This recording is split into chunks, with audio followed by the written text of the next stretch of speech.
For November the 15th, 2024, we talk about the Thaumaturge, Homicipher, Wilmot Works It Out, and much more. Welcome to level 522.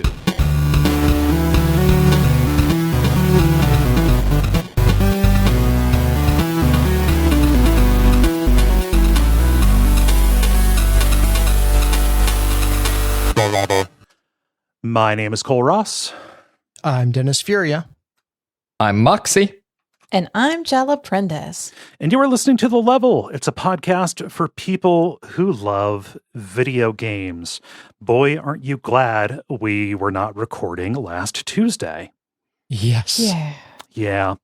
We're not going to dwell on it an awful lot. We actually talked a great deal to each other before we recorded. Might even shorten the session this time. You know, just going to throw that out there. Maybe, possibly. But we're feeling it, you know. Probably you are too. And we're going to kind of just hit this right here at the top and say we're not like ignoring it because we don't care. Like, I think that our job right now is to do our job and be a little bit of a refuge. Obviously, we're not going to scrub every mention of the horrors from things, but, you know, not feeling great. And we want to help you. We want to lift your burden a little bit. So, yeah, we and you deserve at least a couple hours of refuge. Yeah. So, you know, that, and I don't want to get on here and be all upset and give anybody the satisfaction of getting anything to clip and laugh at or whatever. So, you know, right. If that's your instinct, fuck you. That's a weird thing to do. That's an incredibly dumb, asinine behavior. There's so many other ways to get that high, but sure. Yeah. Anyway, thank you so much, Jala, for coming in. Ben threw his back out, and I cannot imagine dealing with that and the horrors. So, right. That and the horrors and trying to sit with your back hurting. Remember when I injured my tailbone a while back, and how I couldn't even it hurt so much to sit.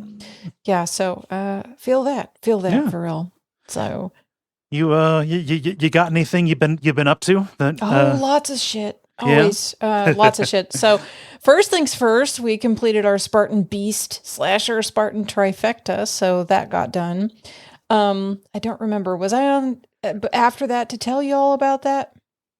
I think, you know what? I think that you were. Oh, I did? Okay. Yeah. Well, then never mind. I don't have to talk about that anymore. But I think maybe I told you all that Dave and I have been thinking about doing a bunch of backpacking next year. So we are in the process of, we got some equipment.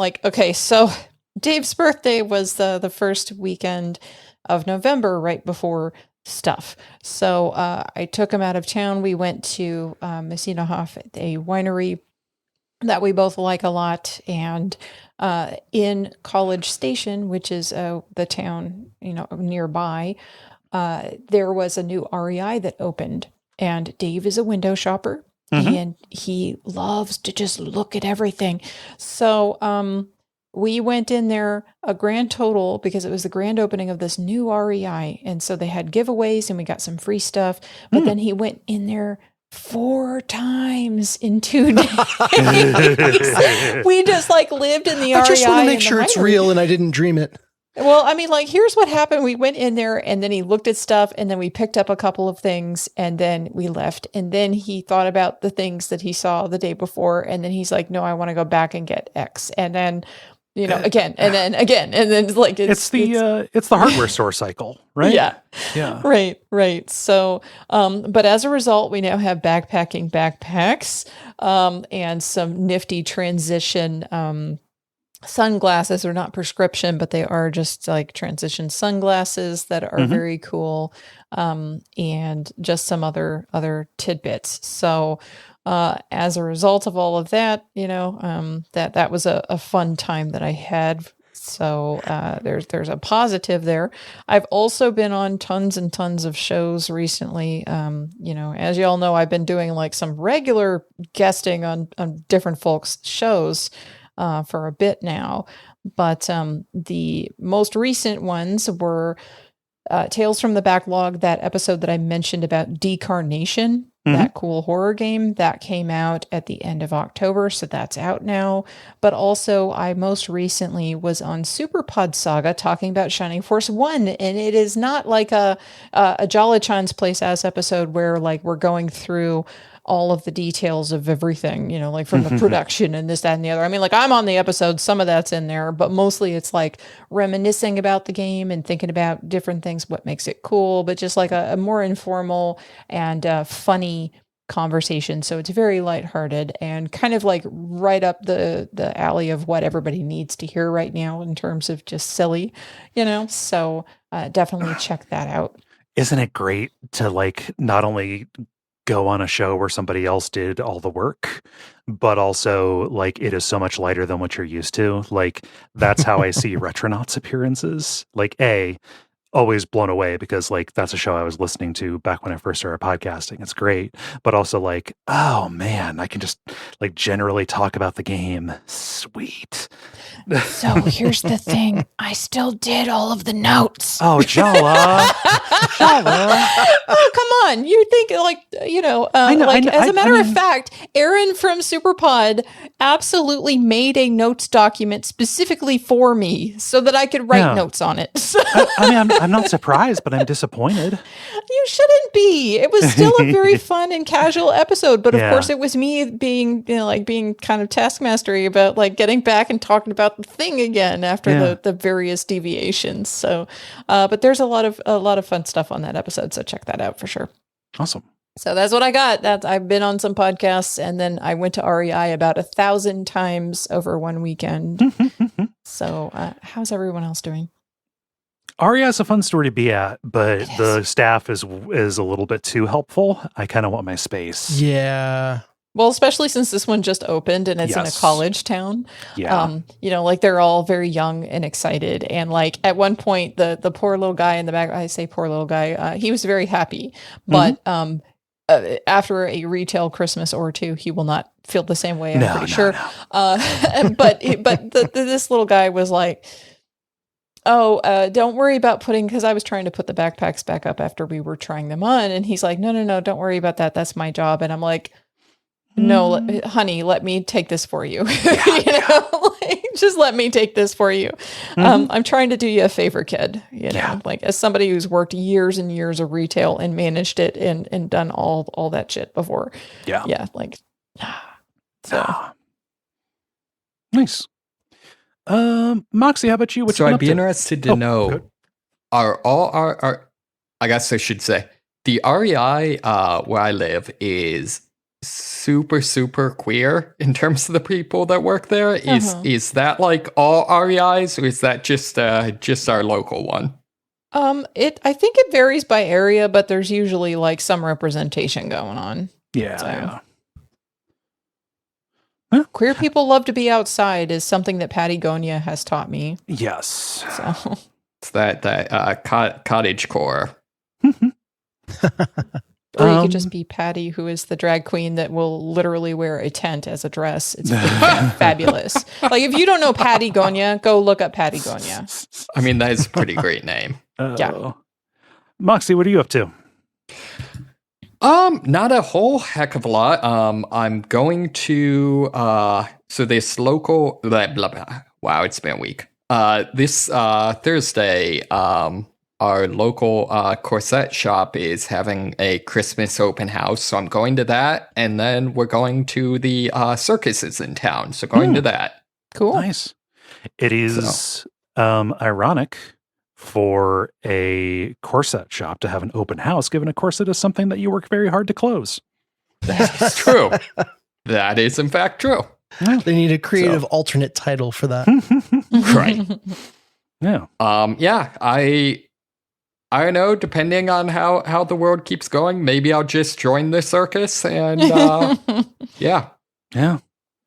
Might be one of them Ravenloft circuses. Just fuck off to Kryn or something. I mean, I think at this point I'd be cool with that. Yeah. What's the worst that could happen? I've got just dragons, dragon lances. Yeah. Kryn kind of sucks. Oh, well. Cool. Yeah, I hope that's fun. Kryn's the land of enlightened centrism. It also has Kender. It does have Kender, which I don't know, that would grate on me after a while. Pick a lane, halfling or gnome. What the fuck are you? Dennis, how about you? Yeah, the music empire in the Furia house expands. I found out that my mom had like a big ass Casio keyboard that she wasn't using in the basement. Mm-hmm. So picked that up from her. It's set up right next to the electronic drum set now. And we as a family are rocking out. So that's a nice little addition that I'm looking at across my screen right now as I podcast. But yeah, so that's good times, and playing with the kids is always fun. But while we were playing, we were talking about, I forget how the subject got from music over to The Incredibles. But Milo, my middle kid, had something to say that I just have to share, where he's talking about the parents in The Incredibles, and he was struggling to remember their names. He's like, the strong dad and the wedgie mom, which is the best alternate name for Elastigirl that I have ever heard. So, That's a pretty clingy, pretty clingy outfit on her. Yeah, I mean that is definitely what the Rule 34 community has zeroed in on. Yeah, I didn't raise that to Milo specifically, but that was part of the reason I was laughing so hard. Oh, that's fun. But yeah, so now I'm trying to write lyrics about strong dad and wedgie mom. There's a good song in there. Oh, that's fun. Yeah. No, I've not been up to a whole lot. I've just been filling my, I talked about this on Quackstack. Whenever I record Quackstack right before this, basically I just repeat the conversation I had there. But no, I've been, for low effort, just like television watching to make time disappear. I've been rewatching Cutthroat Kitchen, and that is incredibly fun. It is a very well-designed game. Yeah, I don't, cooking is interesting. I think there's cool stuff to, learn from that and see, but I just like seeing the sabotages and how people try to get around them. Well, I wasn't going to mention it until the end of the episode, but since you mentioned cooking, I have to tell you now. Okay. The Jala-chan's Place episode that most recently came out is on the science of flavor, and it's a fucking good episode. And it's with friend and community member Michael Pren. So. Yeah. Oh, yeah. No, they're a cook, like a actual restaurant, Absolutely. Yeah. Yes. So it is a fantastically interesting episode from all accounts of folks who have listened to it.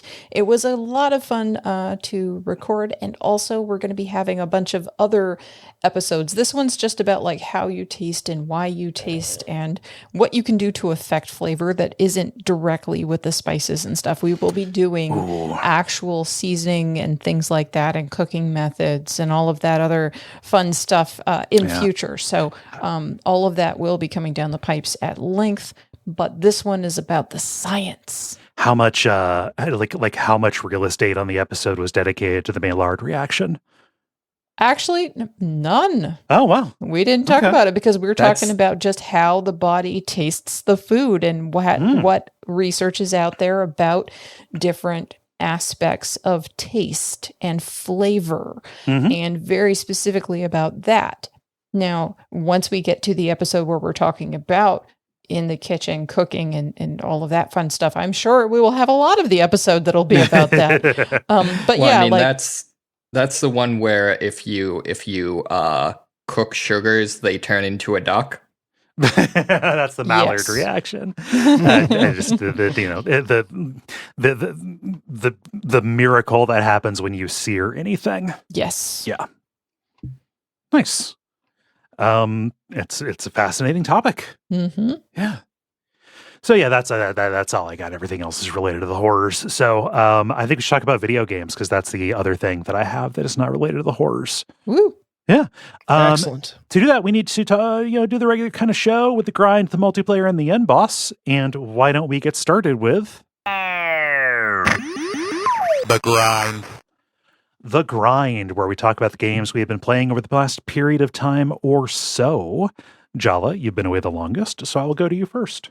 Sure. So I've got 3 different games, one of which is Shining Force. And I've already talked about that for like 2.5 hours on Super Pod Saga. So I'm not going to talk about more of it here, really, other than to say it's still a really good game, y'all. And going back to play some of this game again to prep for that show makes me want to cover Shining Force 1 original and the Game Boy Advance remake on my show, kind of how I did the compare and contrast of the original Lunar and then the first remake of Lunar. So that's probably going to come down the pipes at some point in the future. Don't know when. I have a lot of ideas, and I decided I'm not going to schedule myself out thousands of years in advance because like a lot of things change over time and like availabilities and stuff. So, we'll see. To be announced in the future, but that will happen sometime, I'm sure. Mm-hmm. So don't have anything else further to add about that. Like I said, there's a whole episode out there in the world for you for that. So the next thing that I have to talk about is Overboard. God, this has been on my to play list for a while. You should, because a play takes about 30 or 40 minutes. That's it. Yeah, it's in that tradition with it's by the same people, but like it very much is in the like a run of 80 days. Yes, exactly. Kind of thing. Yes. It almost landed on the WAF schedule this year. Yeah, just about, almost. Wait, don't you decide what's on the WAF schedule? Oh, it just something else ended up making sense for like a short game to cover. Okay. Yeah. It's out of our hands. Tell the people about Overboard. Yeah, so it's a 2021 visual novel game by Inkle Studios. Inkle did Sorcery and 80 Days and various other things. Heaven's Vault, which is on my list to play. I haven't played that yet. Yeah. So anyway, this particular game is on Switch, iOS, and Steam. In this game, you play as Veronica Valenzi, and at the start of the game, you murder your husband by throwing him overboard from the ship taking you to America. And the rest of the game includes a countdown to your arrival in America, during which time you need to find out who suspects what, who knows what, who saw what, and how you can manage to get away with the murder of your husband successfully. So I will say I did, in fact, on my playthrough, go through and then win. Like I got the win condition of getting away with murder, but I did get blackmailed, unfortunately. Okay. No. So, yeah, like the pithy way that I heard it described is like it's like a reverse murder mystery. Yeah. That's great. This is like that sequence in Heavy Rain. Oh yeah. I was going to say, it's like any of, Indigo Prophecy or any of that guy's games, except probably good. Yeah, like this team knows what they're doing, at least in terms of like narrative. Like calling it visual novel, like yeah, it does like take place through text and character portraits and stuff, but like it's designed like a board game. It is. Mm-hmm. So yeah, that's about all I have to say about that, because that game is short and sweet on each run that you go through. So like, I don't really want to like give it away. I don't want to give away details of that. So it's a fun game, short game. You can get it on various platforms, and yeah, like if you want something that's easy breezy and fun to go through, that's a good one to pick. Mm-hmm. Maybe I don't know if you can keep this question non-spoiler, but like, how out of the way does the game go to justify the killing of your husband? Oh, like it's very clear about like the reasoning why as soon as you get about maybe 5 or 10 minutes into the game, and it's very clear. Okay. And like it's when you understand like what all was going on, then you're like, oh, okay, well, that makes sense. It would be entertaining of like, part of the narrative that you're putting together is why, and you could decide like, was this guy a jerk who deserves to die? Or did you just have a bad day and wanted to take it out on someone? Yeah, but that could potentially leave you with some real bad feels depending upon how you are as a person. So fair. Anyway, like how much do you really want to kill somebody, I guess is like what that'll leave you soul searching. So Depends anyway, on who they are. Been playing Call of Duty Zombies all week. I think I know the answer. Right.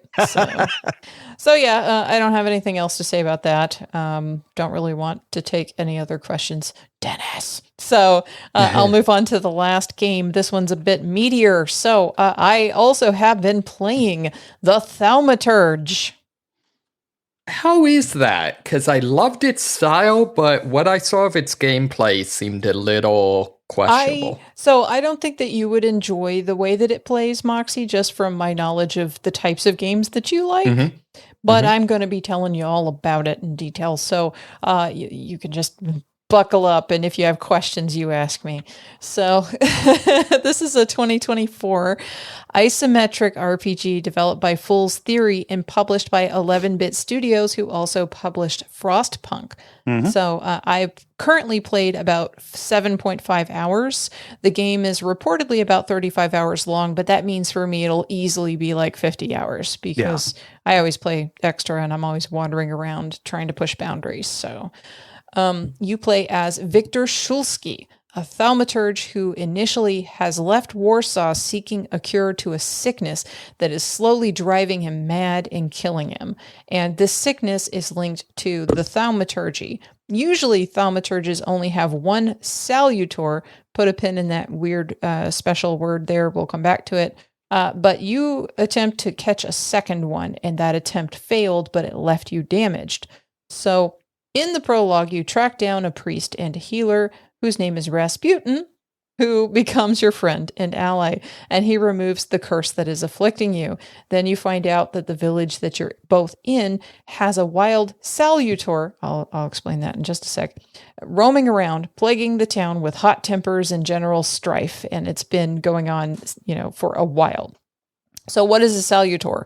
A salutor is a supernatural critter that can only be seen and controlled by thaumaturges, and they have effects on the real world, but they are like supernatural beings. You might think of them kind of like, I guess, equivalent to like an angel or a devil or something like that. So for anybody who is unaware with esoteric miracle workers, what is a thaumaturge? A thaumaturge, at least according to like the way this game uses it, is somebody that allows you, that has the ability to touch objects owned by a person and learn about them. Okay. And that is a thing that I will explain further in a little bit when I talk about that mechanic a little bit more. Yeah, technically, as I understand in esotericism, thaumaturgy is basically practical magic as opposed to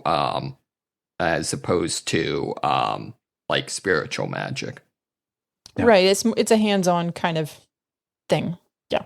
So, so about the salutors, wild ones that are not attached to a thaumaturge are drawn to civilization by the power of a person's flaw. And that's capital F flaw. Victor's flaw is pride. Pride great enough that, of course, he tried for 2 salutors despite knowing that most people fail in the attempt. And so as you begin controlling him, he immediately tries for more. Like you just get over the curse, and the first thing that you do is go, hey, there's another salutor. I want to catch that critter. You just played too much Pokemon. Right. So in this instance, your task is to use your thaumaturgy to figure out who has the flaw that drew the salutor here, and then you need to figure out what the flaw is, draw the salutor out, defeat it in battle, and then take that flaw into yourself so you can control the salutor in the future. So this also requires the assistance of Rasputin to keep the effects away from you, because otherwise you're just going to be sick and weakened and then be in that same state you were in at the beginning of the game where you look like death. So yeah, in here, thaumaturgy, like I said, the way that this game manifests it, thaumaturgy is involved in having these salutors, which the game kind of, some of the salutors have names that are also referenced in some of the Solomon stuff and things like that. So like all the books on demonology and things. Yeah, goetic stuff. Yeah, the goetic stuff. So, like they're kind of equivalent to that. But thaumaturges use those critters, and then they also have that capacity to touch objects and learn about the owners. So I really wish that this game allowed you to have more work to come to conclusions and select who has the flaw and what that flaw might be. Like have it be more of a detective kind of experience. Except that's not what you're doing here. What happens is once you've touched all the requisite items, Victor will piece it all together himself, and you automatically get the info that you need. No. Not one of those detective games. That's not a detective game. It's not a detective game. It's like it has some combat, but it's more of like a role-playing game that has an instance that makes you think that you're going to be doing detective work, but you're not. So, and then when you confront the involved parties, you have unlocked the information that makes the game progress through. So there's no detective work. You just use your spider sense to find the objects in the area, touch them, learn about them. And they have very cool flavor text, I will say. Like I enjoy the descriptions, but, it's not, it's not the kind of detective kind of vibe that I was hoping it might be, because, I play detective games and stuff. So anyway, you can also use Thaumaturge to manipulate people into taking certain actions if you have a high enough skill in that applicable aspect. You also have dialogue options that are based on your flaw stats. So, you can have a prideful response that is only available to you if your pride level is high enough and things like that. But the more flawed you are with that, like that allegedly changes other things in the game. I don't know what. So, so then also there, like I mentioned, aspects, thaumaturgical aspects. There are 4 of them total: heart, mind, deed, and word. So that basically indicates like what kind of effect a given salutor from that aspect is going to have. Like heart in terms of you will give you more hit points, or it will heal you. Like the salutor, if it attacks an enemy, can do damage to the enemy, but then siphon it off and give it to you. And mind, for example, when your little critter that is a mind guy goes and attacks an enemy, it will make the enemy lose focus. And then when that focus is broken, like that allows you to do extra heavy damage, attacks and stuff because they can't focus. Yeah. So, and things like that. So when you select a dialogue answer that's based on a flaw, it draws on your flaw level, but it also increases your flaw level simultaneously. So that is, you have to have that level in certain instances to have that option open to you. But once you use that option, it also increases your flaw over time. Mm-hmm. So overall game is set primarily in Warsaw in 1905. And it's a really neat setting with tons and tons of world building. It's got a lot of fun writing that's a mix of dark subjects and a lot of humor. I've had a lot of fun playing it. And there are a lot of moments where I'm just like laughing at how saucy everybody is. It's great. And, it feels reminiscent of something like a cross between Vampire and Witcher. It looks an awful lot like Vampire. Yeah. And the vibe is almost purely Vampire, but like with some humor in it. Mm-hmm. So combat reminds me of a bit more complex version of Lone Wolf Remastered, which I've mentioned before. I really enjoy that game. I'm going to be covering that on my show at some point. And Lone Wolf is a great text-heavy game that has some, combat sections to it. And the combat sections here are very much like that. It has more complexity than Lone Wolf does, though. So in battle, you have control over yourself and your salutors. You can have one active at a time, but you can switch between them in between turns. Mm-hmm. And before each fight, you have a chance to use Thaumaturge points, which you gain at the end of every level. Like you can burn those and respec yourself or whatever before the battle starts. Mm-hmm. So they give you that option before you go in, and knowing that sometimes a battle will happen after a string of a bunch of like role-playing stuff that gives you experience. So like, you might not be 100% up on your points yet, Yeah. So I like that, quality of life concession. Mm-hmm. So you get experience from battle using Thaumaturge to uncover items and, learn information from them. for interactions with characters in the world, for exploring and interacting with points of interest and other such instances on the map. So like you get experience for pretty much anything that you do other than walking.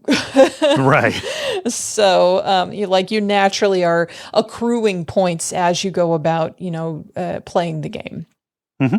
So your combat options appear as cards over the heads of each of the opponents, and you select for yourself and your Salutor at the beginning. You can also switch out, like I mentioned, the Salutors in between the turns, and that's important because enemies sometimes have special shields in place where they have a resistance to attack that can only be broken using a Salutor that they're weak to. Yeah. So it's kind of like playing your Pokemon. Yeah. Like I was going to say, it sounds like somewhere like between a Pokemon, Persona, and SMT a little bit. Yeah. Yeah. Yeah. So all of it's indicated, like the weaknesses and stuff are indicated in your menu. So it's not like guesswork like it might be in an SMT or something like that. Yeah. The combat, though, is a mix. It's a turn-based combat overall because it starts you on a turn and you have as much time as you want in your menus and stuff. But then once you select that, everybody does their things. But there's also like an ATB type bar at the top that you can see that shows when everybody is going to take their turn and what they're going to do. So you can actually see before you make your decision what the enemies are going to do. Mm-hmm. So you can plan. So it's tactical, but it's also interesting because they put everything out on Front Street for you to see. I appreciate that just in terms of, I don't know, I like when turn-based RPGs do that. The, Final Fantasy X approach. Mm-hmm. Kind of, yeah. Right. So all humans have that health bar, but also, as I mentioned, focus earlier, a focus bar. And when focus is broken, you can use those special attacks. This can also happen to you as well, where if you have your focus drained down to 0, that leaves you vulnerable to whatever an enemy wants to do, and usually it's going to wreck your shop. So, overall, I really enjoy the writing and the world building in this game. The narrative aspects are the best parts of the game. The music and the SFX are great. The sound effects are such that like Dave, who, was just hearing the game and kind of looking over every once in a while, was like, oh, they did such a good job with the sound in this game. So I wanted to give that a shout out for sure. Yeah. I mean, props for the setting too. I mean, I don't know, like in a fantasy version of Warsaw, like that's just not a setting you see very often. I know. That's part of the reason why I wanted to play this game is because I was like, oh, that's cool. Yeah. And, like this, some of these critters look cool. What's this all about? Slavic folklore is cool. Yeah. Right. So, the visuals are all right, but they're definitely on a budget. Like, it's not the shiniest game out there, but it doesn't bother me whatsoever. That's fine. That's not what this is about. No. I will say, though, that the English voice acting is wildly variable in terms of quality. So some of the English voices are good and some of them are not. The Polish, however, is consistently good because that's the original language that was recorded. So highly, highly recommend that people turn on subtitles and play with Polish audio if you can do the subtitle thing. Yes. So, the combat is unique. It can be tactical, but it's not particularly challenging on the regular fights so far. 7.5 hours in out of let's just say a 50-hour game. So like I'm 10 to 15% done if I'm assuming 50 hours. Yeah. So depending on your preferences, this might be a drag or it might hit the spot where like you don't really have to worry about the random battles. It's more like the boss battles against the Thaumaturge you have to concern yourself with. Yeah. So it seems like some kind of a midway point between, I don't know, like a Disco Elysium and a like Divinity Original Sin almost. Right. And the thing is, too, is that if you're a Thaumaturge and you're fighting regular ass people, I wouldn't imagine that even against a large group of regular ass people that it would be so hard for you. So, I mean, it just makes sense to me personally. So, from what I recall of like watching some YouTube videos of this, it's kind of funny because the regular people are just remarkably unobservant or uncurious about like the invisible monsters that attack them. Right. Well, I mean, like, Homeboy is sitting here with his, cursed grimoire or whatever, making signs and shit. I mean, he's known as a magician. They're not, they just assume he's doing stuff, I'm guessing. Yeah. So, but yeah, some things I will say though is that running around looking for the items to touch is maybe the weakest part of the game for me. Because again, I would even say if this was more of a kind of hidden object type of game or something, or where you get clues from talking to people and then have to find the items that way, that would be more engaging to me than, just use your thaumaturgy spider sense, you know. But again, once you have all those clues, I wish there was a mechanism for sorting out who the person with the flaw is and what that flaw is, rather than just having it automatically handed to you. But still, as long as you just kind of power through that part of it and move on, the story is great and the writing is great. I have been enjoying my time overall. Just don't dwell on some of the aspects. And if you want to absorb the story, don't worry about all the extra doodads on the map. Just go on about your day. If you need to, turn down the difficulty setting, because at the end of the day, this game is more about the narrative elements than it is about the mechanics. So, I mean, you have mechanics. Yes, they can be tactical. I do believe you can turn the difficulty up and down throughout the game.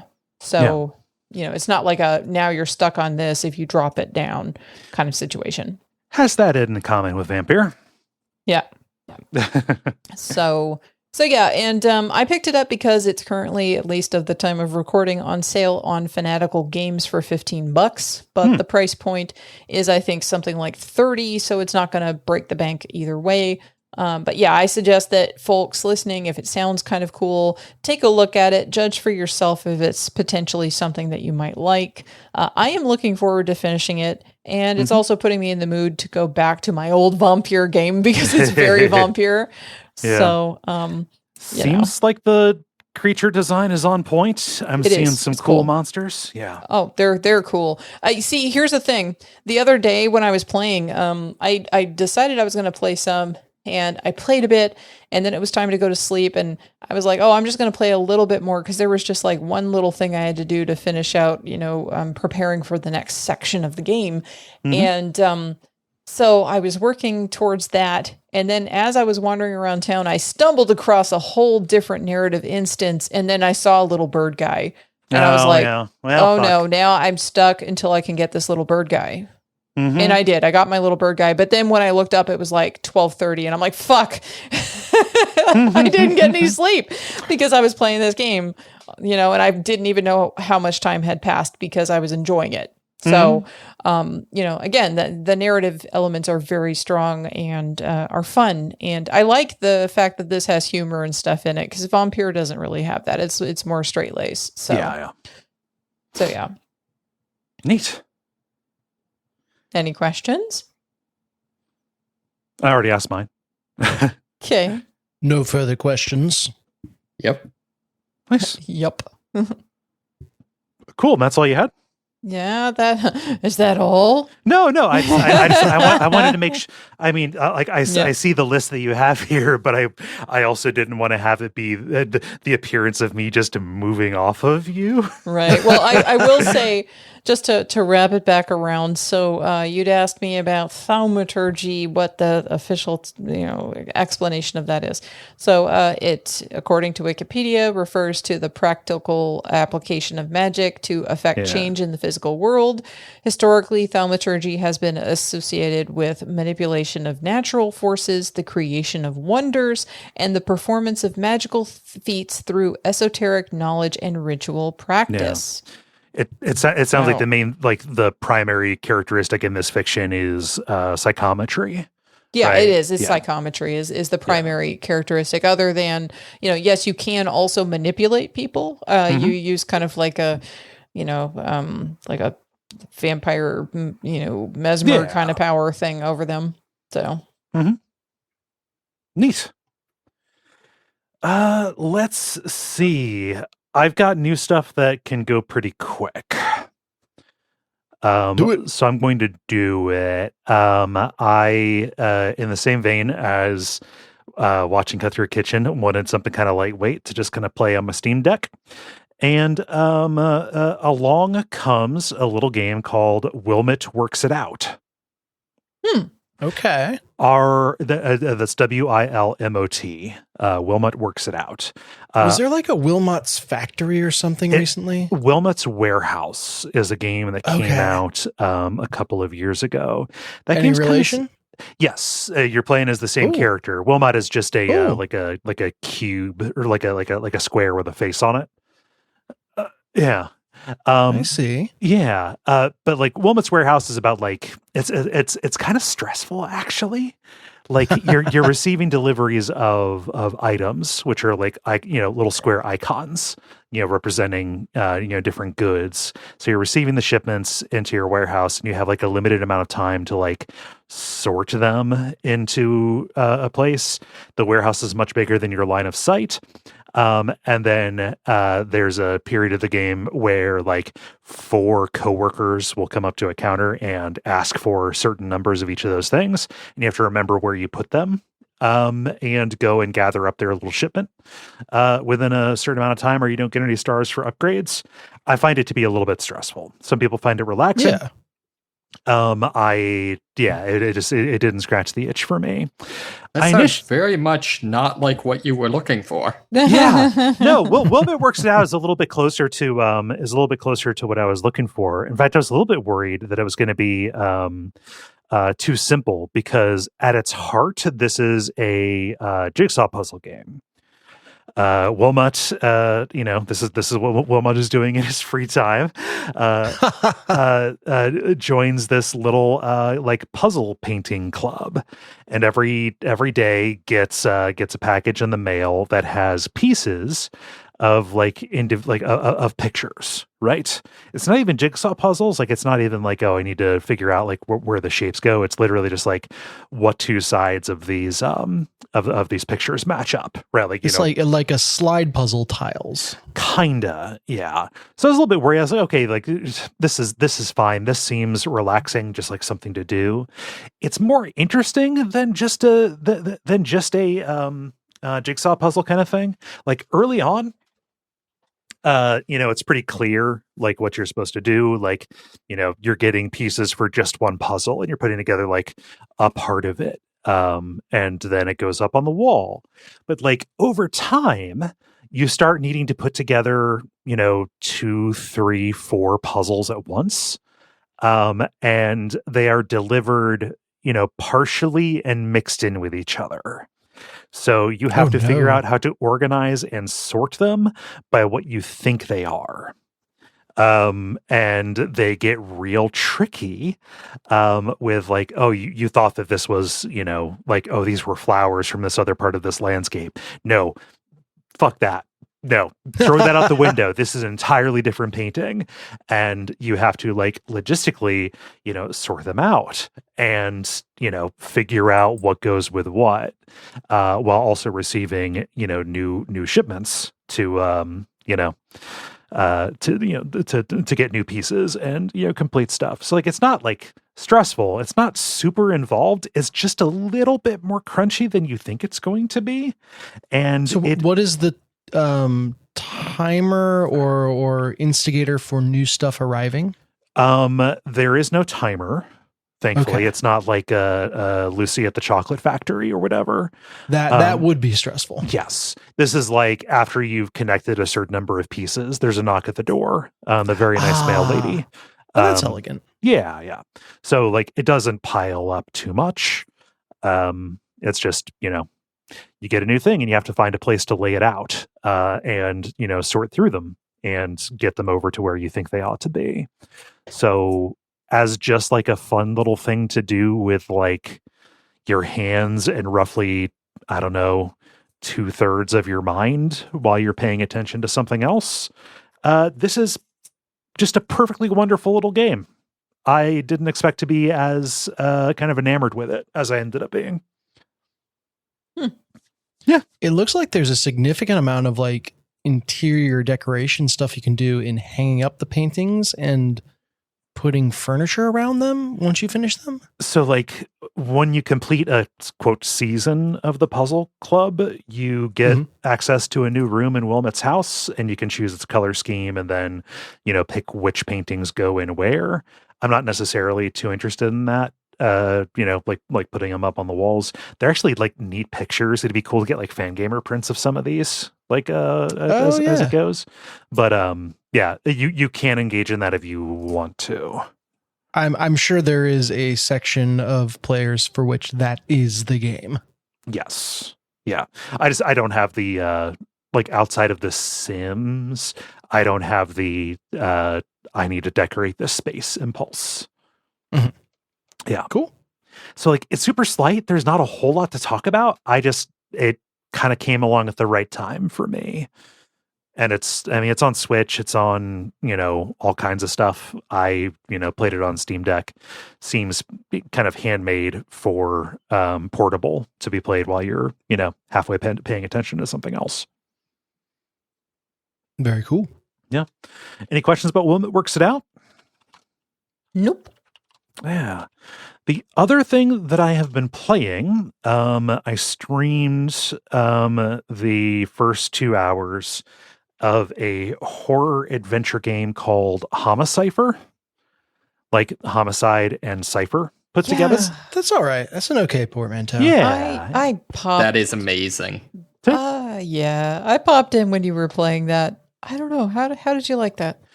It's not exactly what I thought it would be, but I'm curious to see more, I guess. This is a Japanese game made by a Japanese developer, Yatsunagi, very small, apparent team, although it is translated into a lot of different languages, which is appropriate because this is a game about, translating language. You are a young woman who is trapped in this Silent Hill-like otherworld with a whole bunch of creatures that do not speak your language. They speak their own language made up of these words that are made up of glyphs that kind of look like little ink blots. And through context clues, you need to figure out what it is that they're saying in this. So like it's a little bit like ham-handed at certain points where it's like, you run into somebody who will like point at themselves and say one thing and then point at you and say another. And it's like, okay, like you're saying this is me and this is you. Or like you'll turn a light on and you'll turn it off and they'll say like a different thing there. So like, okay, I've got light and dark. It gets a little bit more subtle than that. It appears meant to be played several times, like at least once to like make your mistakes and get through without understanding everything, but gathering what translations you can and just kind of muddling through with these sometimes friendly, other times they try to be friendly, but they kill you accidentally kind of monsters. Whoops. To just like outright menacing kind of guys. I do feel it has to be said that was it Mr. Creep is incredibly solid, bro. Mr. Crawling is very solid. Crawling, that's what it is. Yes. Yeah, Mr. Crawling is kind of like a Samara from Ringu kind of figure. There's a theme, like the Steam page says that this is something about the concept of romance with horror men. Like there is like a certain amount of like a crush that Mr. Crawling seems to have on you. The romance aspect of this is not foregrounded in a way where I would say that this is like an atomic dating game or anything like that. I mean, not with that attitude. Anything can be that if you want it to be. Yeah. So like the language is very crude. It's kind of somebody in the chat made a reference to famous Blue Sky post, but they like everybody kind of talks like Coco the gorilla, Coco gorilla Birkin bag need. Practical possession bag, jealousy professor, so like you're kind of trying to decipher whole words. At least so far, there does not seem to be a correlation between the glyphs in a word and, they're not like, ideograms because it's multiple glyphs per word, and it's not homograms where like each thing is a sound. Each letter. I can't figure out exactly what the basis is here, so I just have to assume that it is just like each of these is a stand-in for just a sound, and it's just representing like, okay, this is how many discrete translatable parts there are. So it's not like Tunic where you're trying to figure out a whole new writing system, at least so far to my mind. If I remember correctly, there was at least one puzzle though where like the solution was the other person figuring out like that two things you're saying sound the same. Yes. Yeah. There is one of those, but those words do not have like they don't end up having symbols in common, I guess. Right. Yeah. Yeah. So, I spend a lot of time like looking at the letters and saying like, okay, like what is this supposed to represent? It's unclear. So you're just kind of translating it word by word. One thing that I enjoyed watching the stream that I wouldn't have expected but was kind of funny was it coming up that one difficulty with this is two things that are the same word in Japanese might not be the same word in English. So it could be that like certain translations or whatever that you do in the game might make more sense in Japanese than in English. That like there are some where it is not a clear match, like what it is going to be between them. So, like very specific like verbs, like there's stuff that is like to be and also to become that feel like they get muddled. The good news is that like you just click on a word and write in what you think it is. So I started like coming up with a notation, like how many, write the word that I think it is with the number of question marks behind it. For how confused I am about what it is, like indicating certainty like that, or just like putting in this word / this word. Like I'm pretty sure this is one of these two things. And then refining that as the words come up again. So something I couldn't figure out from watching though is, does it seem like the game is reading what you write in? Because there were several times where you'd write something in and then it seemed like the character would be like, oh yeah, that's right, it means such and, whatever you said, and then like continued on. I think it's just assuming a certain amount of success with it. Okay, there are times. This is like a basic adventure game, like first person adventure game, very linear, kind of thing. There are times where it's like quizzing you, like an example from, within the first 2 hours or so. But like there is an evil nurse, because of course there's got to be an evil nurse in one of these games. Whether or not you survive the scene determines on if you have correctly surmised what the words for healthy and sick are. I got them mixed up with each other. So yeah, like you have to say, no, I'm healthy, I don't need any curing. But if you say, no, I'm sick, she will inject you with something and you'll die. Oops. Right? Oh, yeah. As you do. So I Googled Homicipher Mr. Crawling because I wanted to see what Mr. Crawling looked like. Yeah. And then the first thing on the top is a Reddit from Otome Games. Mr. Crawling is my ride or die. And then somebody else right under that is Mr. Chopped dateable. Wow. Mr. Chopped is a severed head with a severed hand. Yeah. That's to me he looks like, if you're a Naruto fan, he looks a lot like Orochimaru. Yeah, he does. Yeah, so I'm not saying like, oh, it's not an Otome game as like any kind of like masculine denial, like, no, I'm not dating dudes in this game kind of thing. It's just that's not the primary thing that I'm getting off of it. I know, but like it's funny because like Polygon released an article and the title is "Homicipher is a clever horror game about female desire and monster language."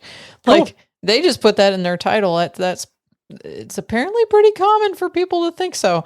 Anyway, I don't know. I didn't get that off the little bit I saw anyway. Yeah, but I'm scrolling the images for Mr. Crawling, and to be clear, I'm not seeing anything like overtly sexual, but there is a lot that is clear, like people are crushing on this character. Yeah, like he's overtly affectionate and friendly and helpful, right? and there are other characters who are kind of, Bishan and pretty boy kind of things too. So like I can totally understand getting that. And also, you know what? Monster girls get a lot of get a lot of play. Time for monster boys. Why That's not? right. Right? Equality, man. Damn straight.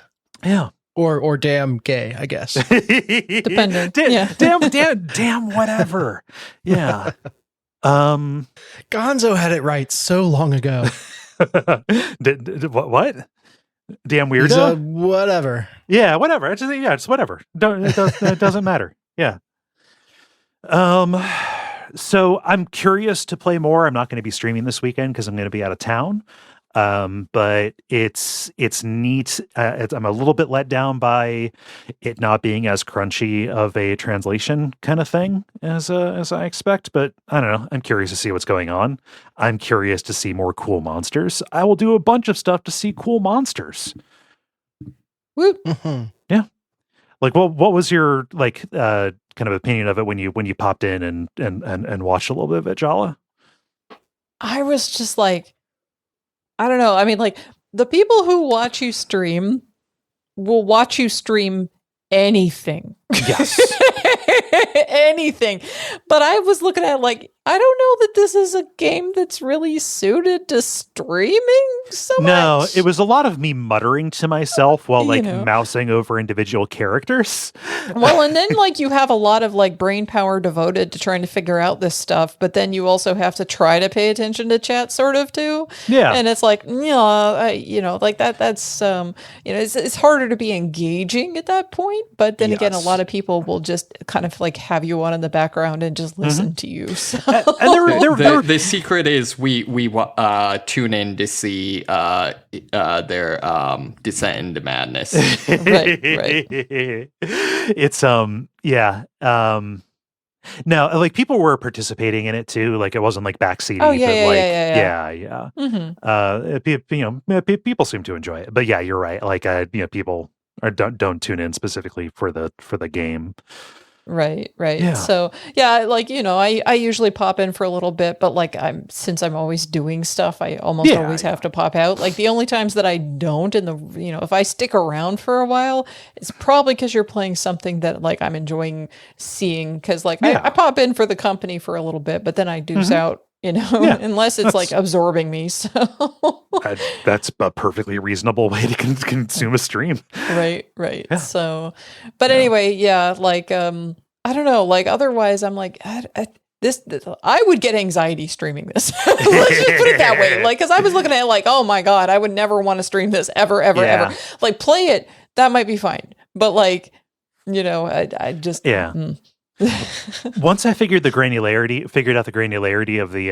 of the kind of language cipher that they were using, just okay, I don't need to be as zoomed in on this, and it was just all right, I need to go with my gut based on what I'm seeing here, and I was just going forward and making mistakes and filling in what I could. Then it ended up being fun because it was Sierra adventure, have a nice death kind of stuff. Right. Yeah. Oh, as a point of order, apparently at least one of the endings is overtly romantic. Cool. Oh, there you go. Yeah. Yeah. So that's Homicipher. It's neat. It is a neat mixture that I'm excited to see more of. Cool. Yeah. Let's see. I imagine both Moxie and Dennis have Call of Duty stuff. So You can tag team some zombies here. Yeah. I do have I guess not technically new, but going back to an old game.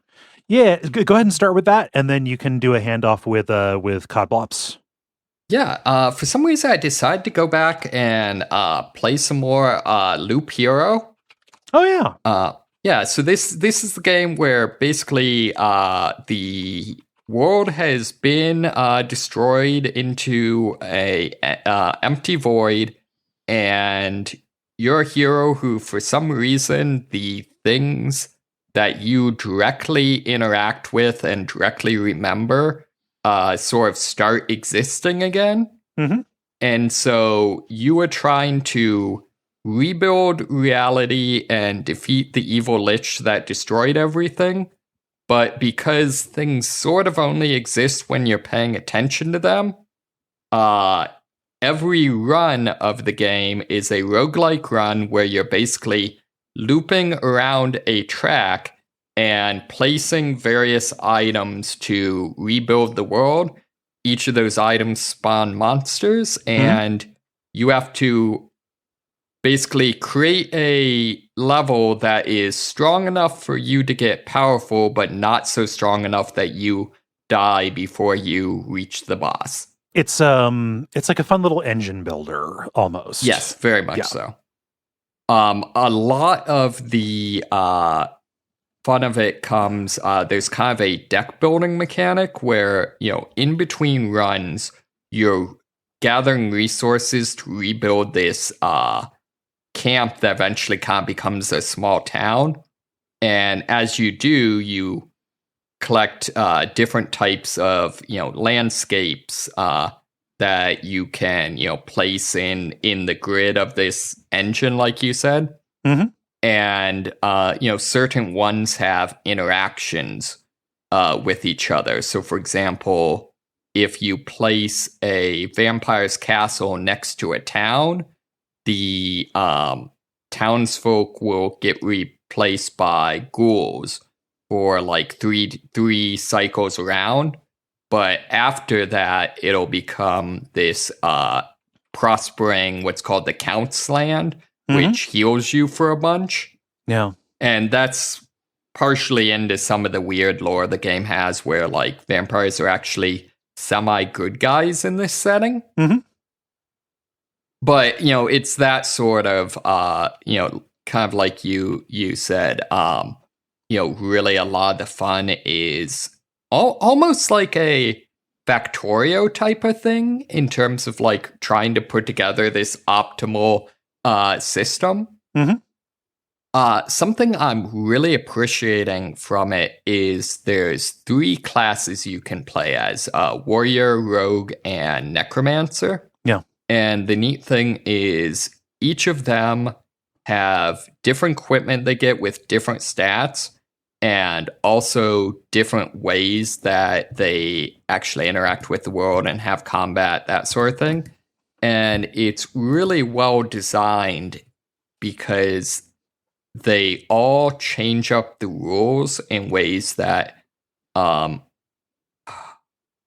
don't know, almost seem less like classes and more like rules variants. Yeah, like it changes the kind of level that you need to design. Exactly. So like one example is I've been experimenting with the rogue recently, and one of its big things is instead of equipment dropping from enemies, each enemy you kill drops a trophy, and then when you complete a loop, each of those trophies gets turned in for an item. Mm-hmm. So the consequence of that is, 1, there's no reward for fighting strong enemies. You want to fight as many weak enemies as possible. Mm-hmm. And also there's certain mechanics that basically will make it so that you won't get the loot for a battle. So like, for example, you can set a mercenary camp where the mercenary will fight for you, but they'll take the loot. However, that's completely irrelevant when you're playing as the rogue class. So there's all sorts of things where, you can kind of bypass certain rules, and it really creates some fun things where you kind of have that fun experience of feeling like you've outsmarted the game. Yeah. On the other hand, you can very much do the opposite. So, for example, a swamp card turns all healing effects into damage effects. Okay. And there's actually a achievement in the game for using that to accidentally kill yourself outside of combat. So that's very much fun. The other thing I'm really enjoying is the lore of the game is actually pretty good. You eventually unlock the ability to get a bestiary, and then for each of the monsters, there's about 3 articles you can unlock that are either like someone's journal about this creature or a folktale or that sort of thing. Mhm. And almost all of them have interesting little twists. So like one of the interesting ones that I kind of alluded to before is that in this world, vampires basically operate as the aristocracy of this, as the nobility of this medieval world. And the interesting thing is all of the townspeople completely are aware that the vampires eat people periodically. They're just, have concluded that it's worth it to have them, protect them the rest of the time. Yeah. Like you're starting from a black void, you got to make concessions. Exactly. Well, and some of it gets into there's some fairly like on the nose literal like aristocracy as parasite themes. Yeah. Similarly for the mimic, it's strongly implied that the chest mimics are actually just the stupid mimics that can't think of anything other than like sit here and attack everyone else you see, and that the rest of the mimics have actually like infiltrated society, and you never know if the coins in your pocket might secretly be a mimic that's playing the long game. Yeah, I love that. So it's very, very fun, very charming game, very great art style. Mhm. I think the only complaints I would have is the game does a very bad job of explaining its mechanics. And it feels like that is intended, but I don't think it's actually handled in a way that is well done. So like an example is one of the resources you need for certain upgrades you can only get if you fight at least 5 enemies at a time. However, it's only possible for a given square to hold 4 enemies. So one of the ways around that is there's a battlefield square that any enemy that you kill has a chance to come back as a ghost in the battle, and that counts as an additional enemy. Okay. And the problem was the item simply says any enemy that dies has a chance to come back as a ghost. However, in reality, it's only any enemy that has a soul tag, which is most relevant because the way I was approaching this was spiders are a enemy that's very easy to get a lot of them at a time, and they're relatively weak. But for some reason, spiders are not considered to have souls, despite the fact that. Well, it's however, mosquitoes do in fact have souls. Well, because of all the blood that's in them.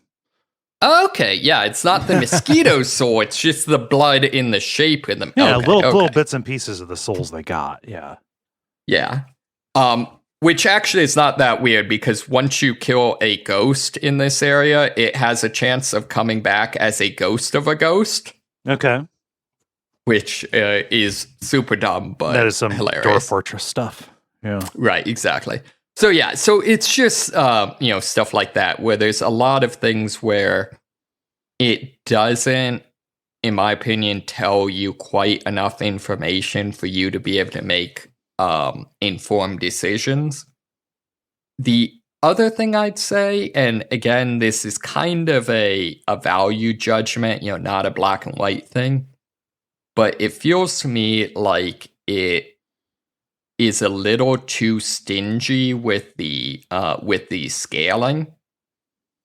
Mm-hmm. So like this is very much not a game like a Binding of Isaac or something like that, where like the point is you'll have runs where you just scale off the charts and can defeat everything.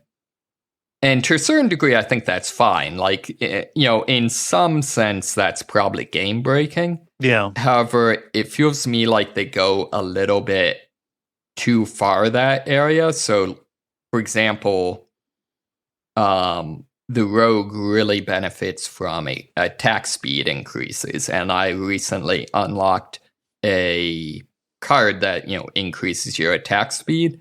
However, it feels like the game's kind of balanced so that, what I give up by focusing on increasing attack speed feels like it almost perfectly balances the advantage I get by focusing on attack speed. Mm-hmm. And to a certain degree, yeah, that's balanced, but it feels like if I went to the trouble of doing this because it's, what is like the best thing for my class, it feels like then I should feel like I'm getting much more powerful. Does that make sense? Yeah. I mean, it's your preference in roguelikes. I prefer them to be extremely swingy and breakable, but right, exactly. Yeah. And I mean, there is some of that, but yeah, it's very much a big part of it is that you have to deal with how you're going to deal with healing. And so pretty much all of the classes have a lot of a thing where if your DPS or if your opponent's DPS it exceeds whatever method you're using to sustain, things can go bad very, very quickly. Yeah. Which, again, like you said, kind of a preference thing. But I think that's all I've got for Loop Hero. I really enjoy it. It's a lot of fun. But yeah, I definitely recommend. Cool. Yeah. It's a good game. I mean, the bit that I played of it, like I was like, oh yeah, this kind of gets over my roguelike resistance to a degree because of the, system design part of it. Yeah, 100%.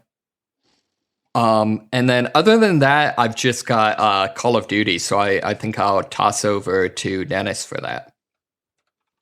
Sure. And within that, I've played exclusively the zombies mode.